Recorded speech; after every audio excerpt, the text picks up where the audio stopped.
2. Welcome back to the Opperman Report. I'm your host, Private Investigator Ed Opperman. We're here today with Monique Morgan. And if you've been watching the news, Monique Morgan is a local Las Vegas woman, and her husband, Shane Morgan, I looked at his Facebook page, healthy guy, went in for a flu shot, and now he's in the ICU. Now, as we broadcast, as we tape this recording today, Monique's fresh from the ICU. She just left there like a half hour ago. So we really want to make an effort here to raise support and help for this family that are going through this crisis. This isn't just for entertainment purposes. So, Monique Morgan, are you there? Yeah, I'm here.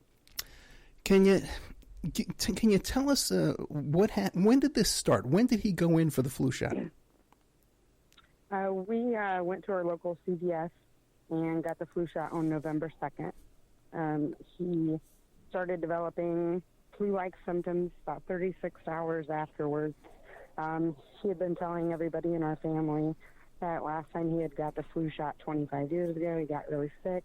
He didn't want to do it, but we have some out-of-state visitors coming for Christmas, and she has an infant, a 4-month-old, and she required that everybody get the flu shot. So everybody in our family that's going to be around the baby got the flu shot, thinking, we were protecting the baby. And even on Facebook, he had posted on the 5th of November, flu shot sucks. I've been sicker than I've been forever. And then it just progressively kept getting worse and worse. Then he called off his work on one day.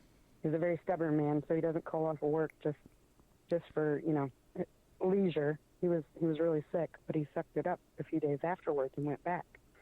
And now, the day before all this happened, he started to complain that he felt like his equilibrium was off, and he was getting a little dizzy and stuff. And I just chalked it up as, I told you to go to the urgent care days ago. You didn't. I don't have any sympathy for you. That's what I told him. Right. I just thought he was. I didn't think it was any serious matter. So then the very next day, he said he woke up 1 o'clock in the morning, and he could barely stand and stuff, and he went to the bathroom, and he went back to bed. He didn't want to bother me and my baby, our son. And then 5 o'clock in the morning, he heard me get up with our son, and he said, "Babe, I need to talk to you." And I went under there, and he's like, "I need you to take me to the emergency room. I can't feel my arms and my legs." Oh, my God. And then I really started to get worried because he's one of these people. He hasn't been to the doctor. And he's been to the doctor one time, and that's because I made our family get insurance because we have the son now. And he's not one to complain about much, and, he wants to avoid the doctor as all possible. So I knew the severity of this. No, what day was that? Because November what? That was November 11th. Okay. So you get him to the emergency room? Wait, November, it was on the Wednesday, so that'd be the 14th. No. Yeah, it was Wednesday the 14th when he actually went to the emergency room. Okay, what did they say at the emergency room? They started testing him for everything underneath the sun. They ran a bunch of blood work. They did a CAT scan. They tested him for, flu, mono. CAT scan came back. It showed some white spots, and the neurologist said, could be signs of MS. Or it could be absolutely nothing. We have no idea. And the nurses kind of, filled me in on this Guillain-Barré syndrome, and that's where we kind of got an inkling about that. And they ran more tests, and they made him do like a full-body MRI of brain and spinal cord, and everything showed normal. Nothing was out of whack. They just simply couldn't figure it out. And the doctor, at this time, his paralysis, the numbness in his hands and his legs started progressively getting worse. So they had, they said, "Hey, we're admitting you, and you're going to be here for a few days because we need to run some tests." Now, were you yelling at them saying, "Hey, this is the flu shot, this is the flu shot"? Yeah, the entire time we were telling him that was a flu shot, and then that's where the doctors kind of, started leaning towards this Guillain-Barré syndrome. And, and then day after day, he just keeps getting worse and worse, and they can't explain it. And evidently, with this syndrome, there's no real diagnosis because your protein levels. Oh, and another test that he had done was a spinal tap, and the proteins in this spinal tap will be elevated, at different stages of this syndrome. So they couldn't totally definitively diagnose it as that, and we still don't have a definitive diagnosis because in order to do that, they have to do some crazy nerve tests that can only be held in office, where they poke him with needles and determine, how much nerve deterioration there has been. Okay, what is this Guillain-Barré syndrome? It's a syndrome that affects your peripheral nervous system, causes paralysis. It's pretty much his body attacking itself. The flu shot vaccination, which I had no idea. We all trust our doctors, and we just go and get these vaccinations because we're told they're safe, and doctors push it all the time. Well, in there, I guess there's adverse reactions listed, such as Guillain-Barré syndrome, that is a possible side effect, and that's what it does to your body, and it pretty much all these antibodies are attacking his nervous system and causing all these crazy problems. What hospital do you have him in right now? He's at Centennial Hills, located in Las Vegas, Nevada. Okay. And I saw from Facebook that today the only way you can communicate with him now is that you talk to him and he moves his foot to say yes or no? Yeah, and it's been very hard because today, they lowered his sedation, and they're doing tests every single day just to make sure, he's has all his motor functions and stuff, but he's on a ventilator, so he's unable to, orally communicate. And we were able to get him a little bit more comfortable because his back was hurting him. He's had severe back pain in this entire thing from laying on a hospital bed for numerous hours, every single day since he's been in here for 6 days. And then there was some kind of issue today that we were trying to figure out, I'm trying to figure out more than the doctors are trying to figure out. We're trying to get it out of him, and they're just like, well, we're just going to keep him comfortable. And then they just push more pain meds and sedation. But it's really bothering me because I don't know what's wrong with my husband. I know all this stuff is going on, but I want to try and keep him as comfortable as possible. Right. Do you feel like since he's gotten to the hospital, he's getting better? Or do you think he might be getting worse? No, this has definitely progressed worse and worse and worse. And, luckily the interview that I had previously done with the Las Vegas Reporter, I have a lot of people reaching out to me, and, there was a doctor on this interview, and she had said how rare it is and stuff. This syndrome is not that rare. I have so many people reaching out to me. I think what the problem is like 90% of the vaccination injuries aren't getting reported to the system called BARS, and it's a vaccination awareness thing where when people have adverse reactions to these vaccinations, they get documented. And if stuff like this is happening and people aren't taking those actions, and how's the public really going to know how many cases there are? Right, and you weren't before this. You weren't any kind of a anti-vaccination activist or anything like that. Oh, no, absolutely not. Right. A month ago, I got my son I got my son the flu shot.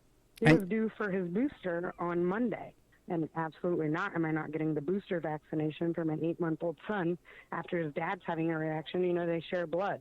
So, no, I've never been in I've gotten up to date my son on all my vaccinations, and now it scares the crap out of me. Right. The audience should know that you have a brand new baby, 9 months old. He's 8 months. He just turned 8 months. Yeah, beautiful little boy. Now, and that was Dr. Dahlia who was on that interview with you. Uh-huh. Right. Well, she's not actually a doctor on my case. It was the journalist interviewing that doctor to give insight. But from what I gathered from the interview and stuff that I'm seeing online and people that are, protesting this, it's a big pharma scandal, and doctors they don't make money because people are healthy. Right. We make money off of sick people, and the flu company, the pharmaceutical companies are making millions off of this flu shot. I mean, that, like they're doing mandated flu shots, for healthcare professionals and stuff. And I think it's just a big money making scheme, and I think they're pumping all these terrible things into our bodies. And we trust these people, and I don't think they're as safe as what they're pushed out to be in the media. Yeah, and anybody can go to Shane Morgan's Facebook page and see pictures of this guy. This was a healthy guy. Monique Morgan's a healthy woman. These are a young, healthy family. Just a couple months ago, very healthy family. Now, oh yeah, absolutely. But the only thing that the unhealthiest thing we've had lately is we like food, and we don't get as much exercise because we have an 8-month-old.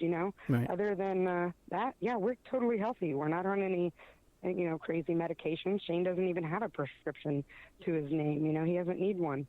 He has no, and that's another thing in his condition right now. All his vitals are stable. He doesn't have any ongoing health issues. My husband was perfect before this flu shot, and now he's in a ICU unit with a ventilator and possibly, going to be struggling with this for the side effects could last up to a year to 5 years. That's what I'm seeing from people. Have to regain all their mobility back, learn how to walk again, learn how to use their arms. It's terrible.